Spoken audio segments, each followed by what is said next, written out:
Hello students, मेरा नाम पूनम शौनक है। मैं राजकीय कन्या वरिष्ठ माध्यमिक विद्यालय लक्कड़ बाज़ार शिमला में भूगोल विषय की प्रवक्ता हूँ। आज हम भूगोल विषय की 11वीं कक्षा की पुस्तक भौतिक भूगोल के मूल सिद्धांत में दूसरे अध्याय पृथ्वी की उत्पत्ति एवं विकास के अंतर्गत सौरमंडल और चंद्रमा की उत्पत्ति के बारे में पढ़ेंगे।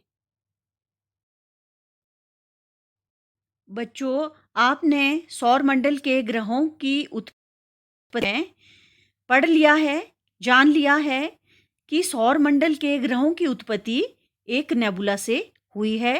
यह नेबुला गैस और धूल का एक गोला था, जिसके बाहरी भाग में गैसीय पदार्थ आपस में टकराते थे और लगातार उन्होंने आपस में मिलकर आकाशगंगाओं, द्वार्फ ग्रहों, क्षुद्र ग्रहों, चंद्रमा, धूमकेतु और उल्काएं बनाने शुरू कर दिए और इस तरह सौरमंडल का निर्माण होता गया, जिसमें सूर्य के अलावा बुध, शुक्र, पृथ्वी, मंगल, बृहस्पति, शनि और वरुण नामक 8 ग्रह सम्मिलित है।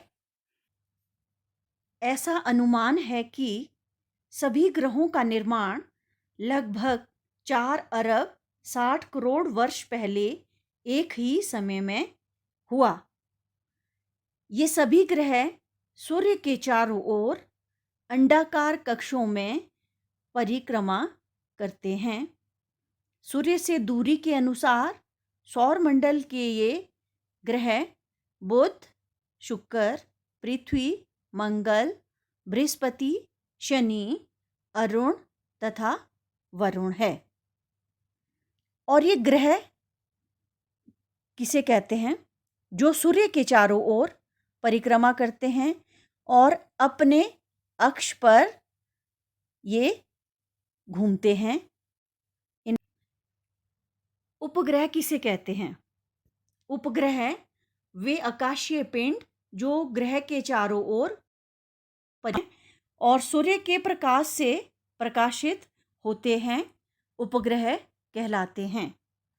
ये उपग्रह 2 तरह के होते हैं, एक कृत्रिम उपग्रह और एक प्राकृतिक उपग्रह। प्राकृतिक उपग्रह में चंद्रमा हमारी पृथ्वी का एकमात्र प्राकृतिक उपग्रह है और कृत्रिम उपग्रहों में जैसे भास्कर, इनसैट ए, बी और आर्यभट्ट जैसे जो है उपग्रह सम्मिलित है। कोई भी ग्रह अपने अक्ष पर एक बार घूमता है, घूर्णन, रोटेशन कहते हैं, जिसके कारण दिन और रात बनते हैं। और कोई भी ग्रह सूर्य के चारों ओर एक बार घूमता है, उसे परिक्रमण कहते हैं, जिसके कारण ऋतु परिवर्तन होता है। इसके बाद जानते हैं एस्टेरॉयड्स क्या होते हैं। क्षुद्र ग्रह मंगल ग्रह और बृहस्पति के बीच में असंख्य छोटे छोटे पिंड है, जिसे क्षुद्र ग्रह कहते हैं, जिसमें सबसे बड़ा सरेस है। ये क्षुद्र ग्रह चट्टानों से, शैलों से बने होते हैं। पुच्छल तारे क्या होते हैं? कमेट्स। ये पुच्छल तारे गैस, धूल और बर्फ से बने होते हैं। इनकी पूंछ होती है जो हमेशा सूर्य से विपरीत दिशा में होती है। हैली नामक पुच्छल तारा 76 वर्षों में एक बार दिखता है। ये पुच्छल तारे तभी नजर आते हैं जब ये शनि की कक्षा में प्रवेश करते हैं। तो आइए आगे चलते हैं आंतरिक और बाहरी ग्रहों के बारे में कि आंतरिक और बाहरी ग्रह कौन कौन से होते हैं। बुध, शुक्र, पृथ्वी व मंगल आंतरिक ग्रह है, क्योंकि ये सूर्य व क्षुद्र ग्रहों की पट्टी के बीच में स्थित है। इन्हें पार्थिव ग्रह भी कहते हैं क्योंकि ये पृथ्वी की भांति शैलों, चट्टानों और धातुओं से बने हैं। बाहरी ग्रहों में बृहस्पति, शनि, अरुण और वरुण ग्रह शामिल है। ये ग्रह विशाल है और ये गैसों से बने हैं। इन्हें जोवियन ग्रह भी कहते हैं। आइए हम इन सभी ग्रहों के बारे में जानेंगे। सबसे पहले सूर्य, यह पृथ्वी के सबसे नज़दीक का तारा है। सूर्य के बाद पृथ्वी से दूसरा निकट का तारा प्रॉक्सिमा सेंचुरी है। सूर्य के सतह का तापमान 6000 डिग्री सेल्सियस है। सूर्य का आकार पृथ्वी से 13 लाख गुना बड़ा है। सूर्य में 71% हाइड्रोजन है, 26.5% हीलियम तथा 2.5% अन्य गैसें पाई जाती है। सबसे चमकीला जो तारा है वो साइरस है और सबसे तीव्र गति से चलने वाला तारा पल्सर है। इसके बाद हम जानेंगे बुध ग्रह के बारे में। यह सूर्य के सबसे नज़दीक का ग्रह है। इसे सबसे पहले गैलीलियो ने देखा था। यह तेजी से सूर्य की परिक्रमा करता है 88 दिनों में और अपने अक्ष पर 59 दिनों में ये पूरी करता है। यह ग्रह सूर्य के सबसे निकट का है। इसका औसत घनत्व 5.0 है। इसका कोई उपग्रह नहीं है।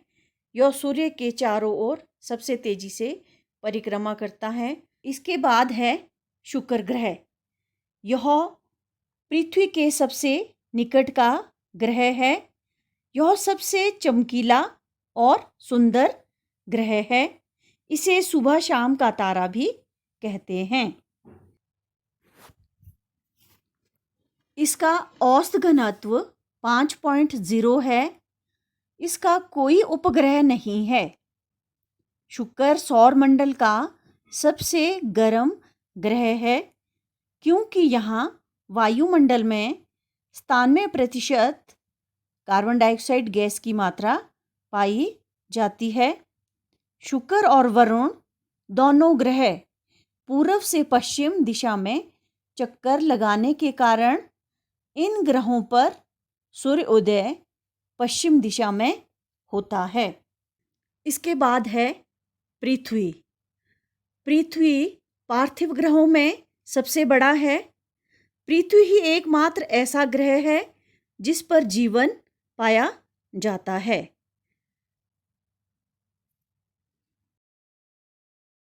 71% जल तथा 29% स्थल है। पृथ्वी 1 किलोमीटर में 1 मिनट में 28 किलोमीटर की गति से घूमती है। पृथ्वी का एकमात्र उपग्रह चंद्रमा।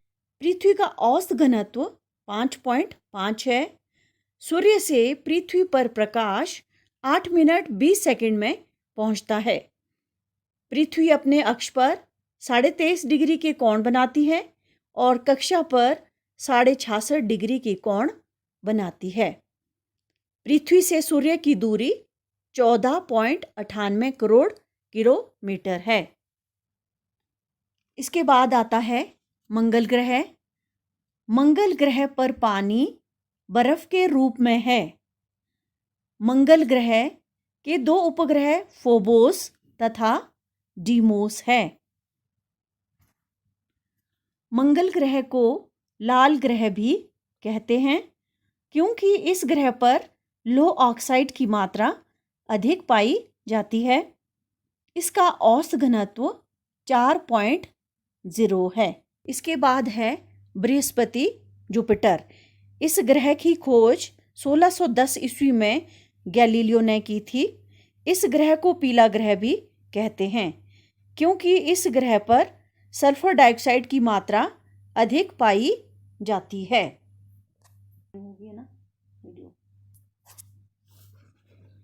यह ग्रह आकार की दृष्टि से सबसे बड़ा है। और सबसे मंद गति से सूर्य के चारों ओर परिक्रमा करता है। यानी कि 12 वर्षों में ये सूर्य के चारों ओर घूमता है तथा अपने अक्ष पर सबसे तेज लगभग 9 घंटे में पूरी परिक्रमा करता है।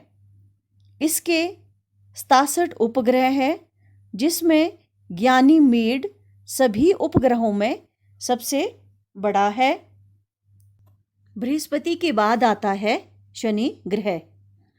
यह ग्रह सबसे हल्का और कम घनत्व वाला ग्रह है। यह ग्रह पानी पर भी तैर सकता है। इसका औसत घनत्व 0.7 है। यह ग्रह काला दिखाई देता है क्योंकि इस ग्रह पर नाइट्रोजन गैस की मात्रा अधिक पाई जाती है। इसके 62 उपग्रह हैं, जिसमें टाइटन सबसे बड़ा उपग्रह है। इसके बाद है अरुण ग्रह। इस ग्रह को लेटा हुआ ग्रह भी कहते हैं क्योंकि यह अपने अक्ष पर सबसे अधिक झुका हुआ है। यह ग्रह पूर्व से पश्चिम दिशा में चक्कर लगाता है। इस कारण इस ग्रह पर सूर्योदय पश्चिम दिशा में होता है। अरुण और वरुण दोनों ग्रहों को हरा ग्रह भी कहते हैं क्योंकि इस ग्रहों पर मीथेन गैस अधिक पाई जाती है। इसके 27 उपग्रह हैं, जिनमें सबसे बड़ा टाइटेनिया है।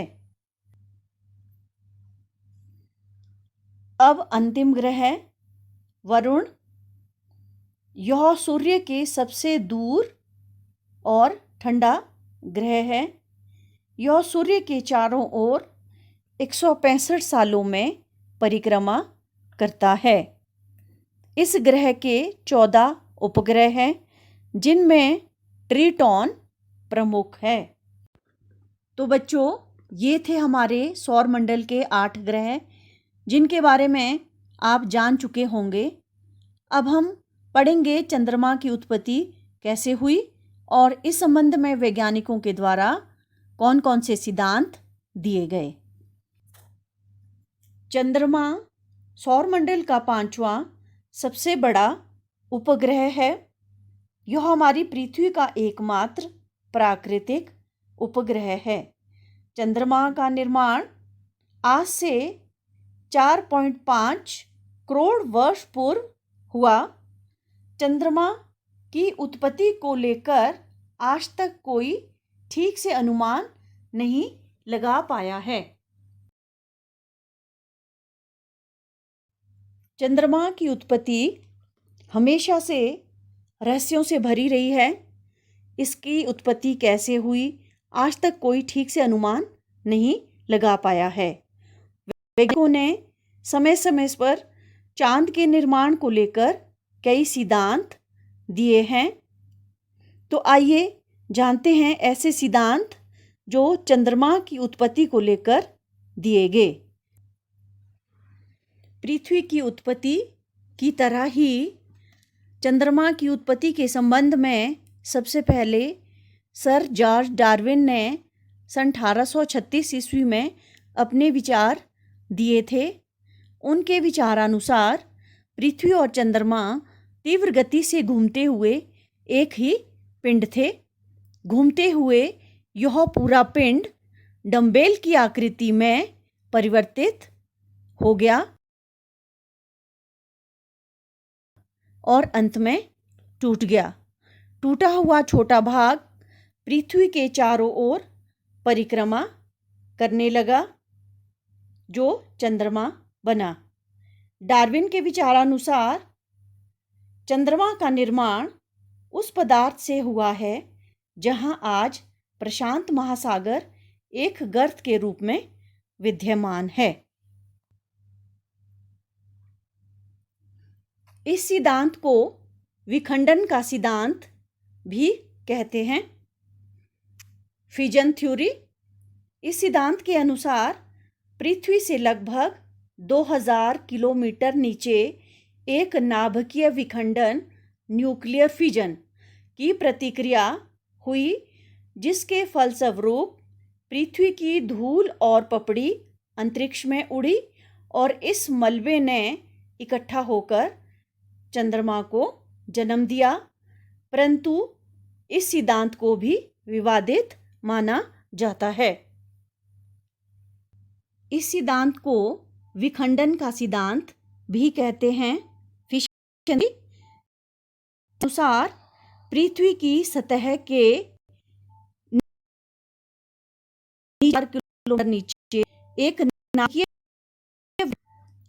न्यूक्लियर फिशन की रिएक्शन हुई, जिसके फलस्वरूप पृथ्वी से धूल और पपड़ी अंतरिक्ष में उड़ी और इस मलबे ने इकट्ठा होकर चंद्रमा को जन्म दिया।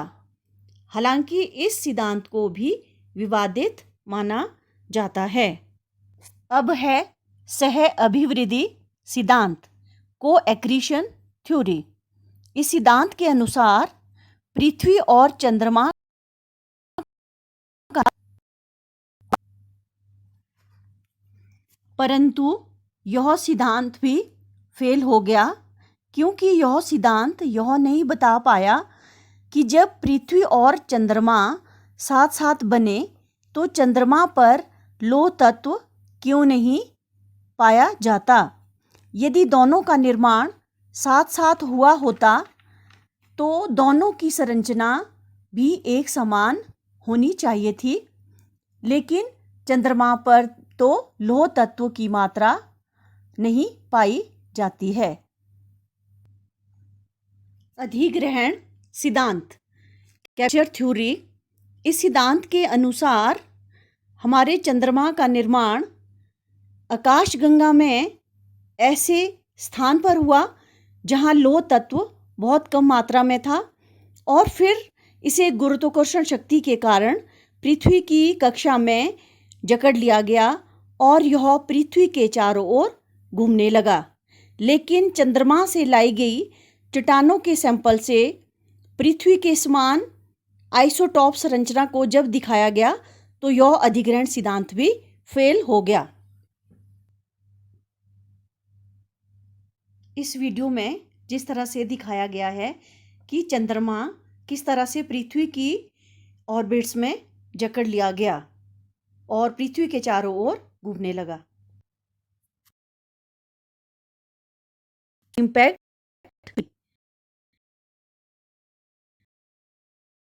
सन 1975 में वैज्ञानिकों ने प्रेस कॉन्फ्रेंस में बताया कि आज से 4.4 अरब वर्ष पहले हमारी पृथ्वी कई गुना बड़े तेज गति वाले मंगल ग्रह के बराबर किसी ग्रह से टकरा गई थी, जिसे उन्होंने थिया ग्रह का नाम दिया। पृथ्वी के इस थिया ग्रह से टकराने पर हमारी पृथ्वी का एक बड़ा हिस्सा टूटकर अलग हो गया और जिससे चंद्रमा का निर्माण हुआ है। इनके टकराने के कारण इनके टुकड़े में समा गए, घूमने लगा। अपोलो अंतरिक्ष यात्रियों के द्वारा चट्टानों के टुकड़ों से की जांच करने से पता चला कि इन पर थिया ग्रह के निशान पाए जाते हैं। इस सिद्धांत को पूरी दुनिया भर में आधुनिक वैज्ञानिकों के द्वारा अधिक माना जा रहा है। मैं आशा करती हूँ कि पति को समझ गए होंगे। धन्यवाद। जय हिंद, जय हिमाचल।